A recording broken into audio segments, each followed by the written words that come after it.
And that is what you get when you are the very popular Minister of Tourism that we have here in this country.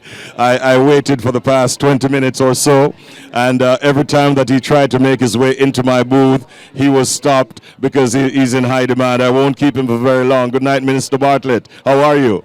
Good night, Richie B. It's good to see you. Again, it's good to see you as well. Absolutely, and you look very fresh yourself. Yes, we are feeling that way. Yes. And sometimes looks are deceiving, though. You look resilient. Yes, that is important. Word, yes, absolutely.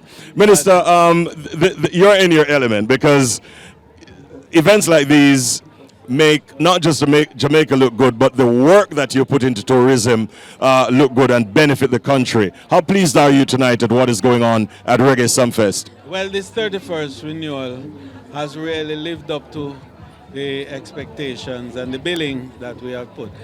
And to realize that is something that deeply touches me because it shows the real resilience, and we use that word again, of the Jamaican people.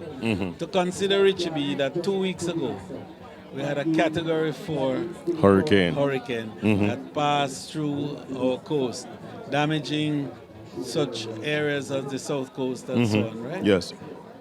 And today, tonight, we have thousands of people here with a quality production of a show that could be anywhere in the biggest metropolitan center of the world. So true. It could be in Hollywood, it could be in Bollywood or wherever. Yes. No, and I really feel that this is a statement that is being made about the indomitable spirit of the Jamaican people. Absolutely. We say we lick about with tallow, and yes. tallow has a new definition tonight. Yes. When you see what is here. And I have no doubt that tomorrow night will even be more exciting because of even the mix of artists that you have for tomorrow night.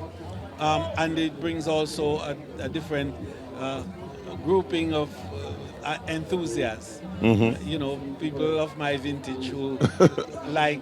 We shall say our vintage.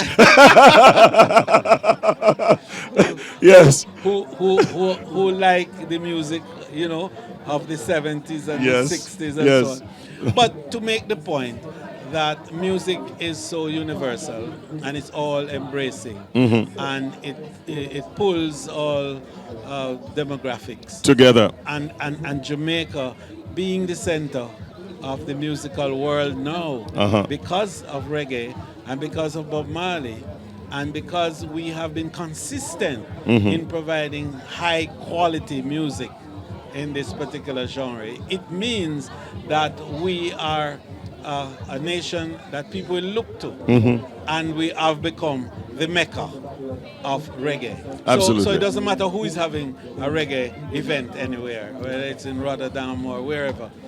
People will come to Jamaica because this is the mecca. Absolutely. When we see a successful event like this, we know that, yes, the promoters put in the investment, but I know for sure that the ministry and your tourism affiliates and counterparts play a very active role in terms of supporting ventures like these.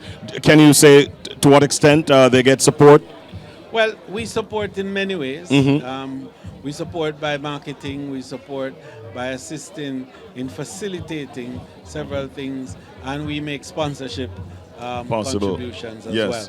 So I always shy away from saying numbers because once you begin to talk about what you do here, you get into trouble with what you didn't do there, and so on. But suffice it to say that the Jamaica Tourist Board and the Tourism Enhancement Fund are both responsive to events of this nature and more that enables a large number of local people to get a benefit. And this is one of the features of this event, this Reggae Sumfest, is that when you look around, there's a whole swath of local people, small people, who are selling various types of condiments and gifts and so on and so forth, right?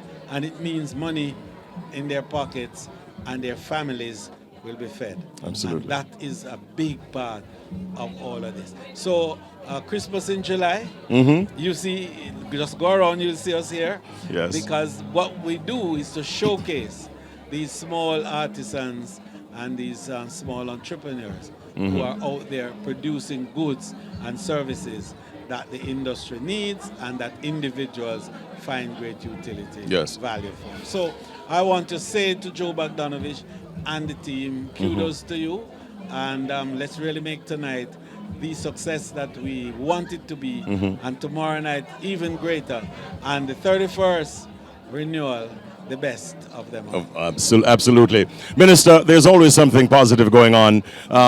What announcement would you like to share with my listeners as to something that is bubbling up to a boil in tourism in Jamaica? Well, I tell you, Tell me. one of the things that we have not paid enough attention to is the supply side of tourism.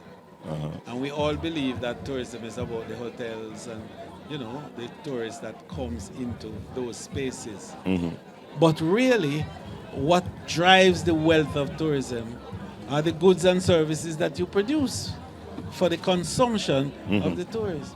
So we are making a big effort in this year to bring together the producers, the manufacturers, the farmers, the small entrepreneurs and others, and to create our tourism supply logistics center where all the goods and services that we can pull together are there available, and we also can bring supplies from elsewhere in the world, repackage them, relabel them, ship them to other places across the world.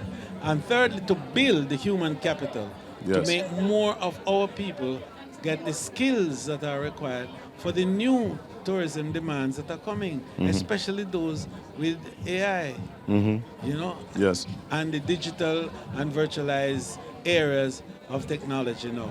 So tourism is going to be driven heavily by technology, and the Jamaican worker must be conversant with these cognitive systems so that we can be at the top of the innovation thing. It is important.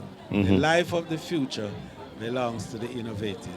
All right, very innovative thoughts. I thank you, Minister, as always, and I wish you a good night.